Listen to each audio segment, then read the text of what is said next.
Guarantee guarantee ಇದು guarantee news. ಸುದ್ದಿ ಖಚಿತ, ನ್ಯಾಯ ನಿಶ್ಚಿತ.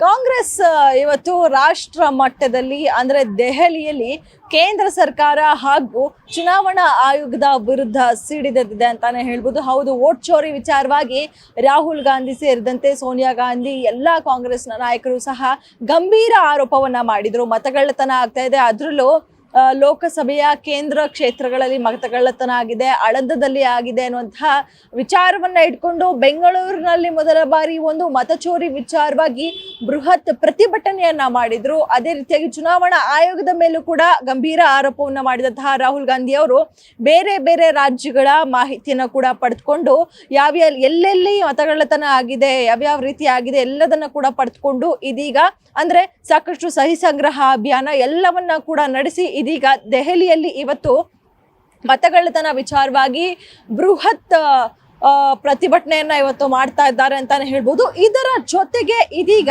ಈ ಒಂದು ವಿಚಾರವಾಗಿಯೇ ಇದೀಗ ಡಿ.ಕೆ. ಶಿವಕುಮಾರ್ ಅದೇ ರೀತಿಯಾಗಿ ಸಿಎಂ ಸಿದ್ದರಾಮಯ್ಯ ದೆಹಲಿಗೆ ಹೋಗಿದ್ದಾರೆ.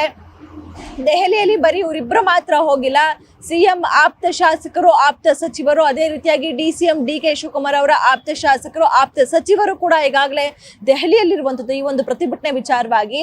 ಆದ್ರೆ ಇಲ್ಲಿ ಪ್ರಮುಖವಾದಂಥದ್ದು ಪ್ರತಿಭಟನೆ ಅಲ್ಲ, ಈಗಾಗಲೇ ಕುರ್ಚಿ ಕದನ ಏನ್ ನಡೀತಾ ಇದೆಯೋ, ಡಿ.ಸಿ.ಎಂ ಡಿ.ಕೆ. ಶಿವಕುಮಾರ್ ವರ್ಸಸ್ ಸಿಎಂ ಸಿದ್ದರಾಮಯ್ಯ ಅನ್ನುವಂಥದ್ದು ಏನು ಕಾಳಗ ನಡೀತಾ ಇದೆಯೋ, ಈ ಒಂದು ಕಾಳಗದ ವಿಚಾರ ಇದೀಗ ಇವತ್ತು ಹೈಕಮಾಂಡ್ ವರಿಷ್ಠರ ನಡುವೆ ಇವತ್ತು ಚರ್ಚೆ ಆಗಲಿದೆ ಅನ್ನುವಂಥದ್ದು. ಹೌದು, ಈಗಾಗಲೇ ಸಿಎಂ ಸಿದ್ದರಾಮಯ್ಯನವರು ದೆಹಲಿಗೆ ತಲುಪಿದ್ದಾರೆ, ಡಿ.ಸಿ.ಎಂ ಡಿ.ಕೆ. ಶಿವಕುಮಾರ್ ಅವರು ಕೂಡ ದೆಹಲಿಗೆ ತಲುಪಿದ್ದಾರೆ, ಜೊತೆಗೆ ಆಪ್ತ ಶಾಸಕರು, ಆಪ್ತ ಸಚಿವರು ಕೂಡ ತಲುಪಿರುವಂಥದ್ದು. ನಾವು ಗಮನಿಸಿದ ಹಾಗೆ ಅಧಿವೇಶನದ ಮೊದಲನೇ ದಿನವೇ ಸಿಎಂ ಸಿದ್ದರಾಮಯ್ಯ ಅವರು ಮುಂದುವರಿತಾರೆ, ಪೂರ್ಣಾವಧಿಯಾಗಿ ಮುಂದುವರಿತಾರೆ ಅನ್ನುವಂತಹ ವಿಚಾರವನ್ನ ಯತೀಂದ್ರ ಹೇಳಿದರು.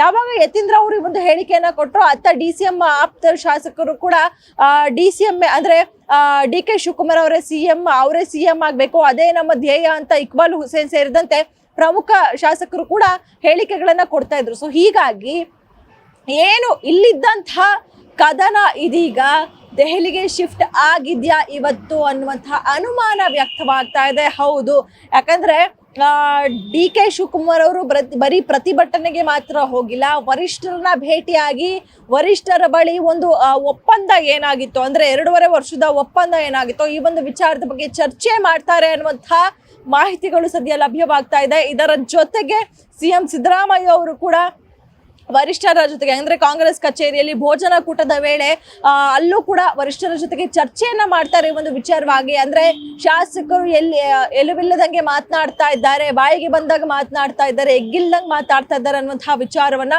ಇದೀಗ ಹೈಕಮಾಂಡ್ ಮುಂದೆ ಇಡೋದಕ್ಕೆ ಸಹ ಸಿಎಂ ಸಿದ್ದರಾಮಯ್ಯ ಅವರು ಸಜ್ಜಾಗಿದ್ದಾರಂತೆ. ಇದರ ಜೊತೆಗೆ ಡಿ.ಸಿ.ಎಂ ಸಹ ಅಂದ್ರೆ ಈಗಾಗಲೇ ಡಿ.ಕೆ. ಶಿವಕುಮಾರ್ ಇವತ್ತೊಂದೇ ದಿನ ಮಾತ್ರ ಅಲ್ಲ, ನಾಳೆಯೂ ಕೂಡ ದೆಹಲಿಯಲ್ಲೇ ಉಳ್ಕೊಳ್ಳುವಂತಹ ಪ್ಲಾನ್ ಮಾಡಿದ್ದಾರೆ. ಸೊ ಹೀಗಾಗಿ ಡಿ.ಕೆ. ಶಿವಕುಮಾರ್ ಅವರ ಜೊತೆಗೆ ಅವರ ಸಹೋದರ ಡಿ.ಕೆ. ಸುರೇಶ್ ಅವರು ಕೂಡ ದೆಹಲಿಯಲ್ಲೇ ಉಳ್ಕೊಂಡಿರುವಂತದ್ದು.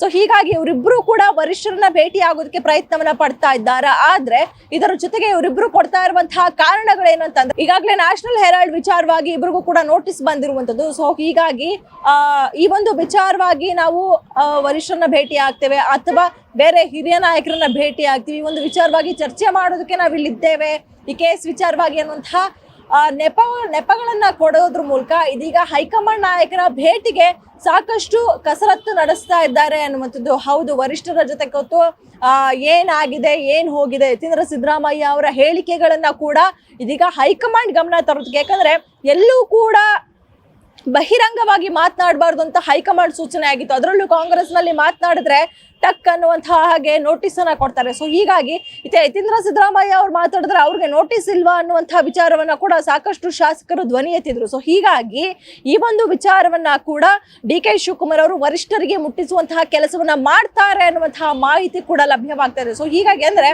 ಏನು ಕುರ್ಚಿ ಕದನ ಬೆಂಗಳೂರಿಂದ ಬೆಳಗಾವಿಗೆ ಶಿಫ್ಟ್ ಆಗಿತ್ತು, ಇದೀಗ ಬೆಳಗಾವಿಯಿಂದ ಈ ಒಂದು ವೋಟ್ ಚೋರಿ ಪ್ರತಿಭಟನೆಯ ನೆಪದಲ್ಲಿ ಇದೀಗ ಹೈಕಮಾಂಡ್ ನಾಯಕರ ಅಂಗಳಕ್ಕೆ ಕೂಡ ಇದೀಗ ಶಿಫ್ಟ್ ಆಗಿದೆ ಅನ್ನುವಂತಹ ವಿಚಾರ ಸದ್ಯ ಮುನ್ನೆಲೆಗೆ ಬರ್ತಾ ಇರುವಂಥದ್ದು. ಸೊ ಹೀಗಾಗಿ ನೋಡೋಣ, ಇವತ್ತು ಸಿಎಂ ಸಿದ್ದರಾಮಯ್ಯ ಅವರು ಪ್ರತಿಭಟನೆ ಅಂದರ ವರಿಷ್ಠರನ್ನ ಭೇಟಿಯಾಗುವಂತಹ ಪ್ರಯತ್ನವನ್ನ ಮಾಡ್ತಾರಾ ಅಂತ DK ಶಿವಕುಮಾರ್ ಅವರು ಕೂಡ ಇವತ್ತು ಹಾಗೆ ನಾಳೆ 2 ದಿನಗಳ ಕಾಲ ಇರ್ತಾರೆ. ಸೊ ಹೀಗಾಗಿ ಅವರು ಕೂಡ ವರಿಷ್ಠರನ್ನ ಭೇಟಿಯಾಗುವಂತಹ ಪ್ರಯತ್ನವನ್ನ ಮಾಡ್ತಾರ. ಜೊತೆಗೆ ಇಲ್ಲಿ ಪ್ರಮುಖವಾಗಿ ಆಪ್ತ ಶಾಸಕರು ಆಪ್ತ ಸಚಿವರು ಕೂಡ ಇರುವಂತದ್ದು. ಅಂತ ಆಪ್ತ ಶಾಸಕರು DCM ಅಂದ್ರೆ ಸಂದರ್ಭ ಬಂದ್ರೆ ನಾವು ದಲಿತ ಕಾರ್ಡ್ ಅನ್ನ ಪ್ಲೇ ಮಾಡ್ತೀವಿ ಅನ್ನುವಂತಹ ವಿಚಾರವನ್ನ ಸ್ವತಃ ಸಚಿವರೇ ಹೇಳಿರುವಂತದ್ದು. ಸೊ ಹೀಗಾಗಿ ಇಬ್ರು ಕೂಡ ಆಪ್ತ ಸಚಿವರು ಆಪ್ತ ಶಾಸಕರು ಎಲ್ಲರೂ ಕೂಡ ಹೈಕಮಾಂಡ್ ಭೇಟಿಗೆ ಏನಾದ್ರು ಪ್ರಯತ್ನವನ್ನ ಪಡ್ತಾರ, ಹೈಕಮಾಂಡ್ಗೆ ಒಂದು ವಿಚಾರವನ್ನ ಮುಟ್ಟಿಸ್ತಾರ, ರಾಜ್ಯದಲ್ಲಿ ಏನಾಗ್ತಾ ಇದೆ, ಏನ್ ಹೋಗ್ತಾ ಇದೆ, ಯಾವ ರೀತಿ ಕದನ ನಡೀತಾ ಇದೆ ಅನ್ನುವಂಥದ್ದು ಈಗ ಹೈಕಮಾಂಡ್ಗೆ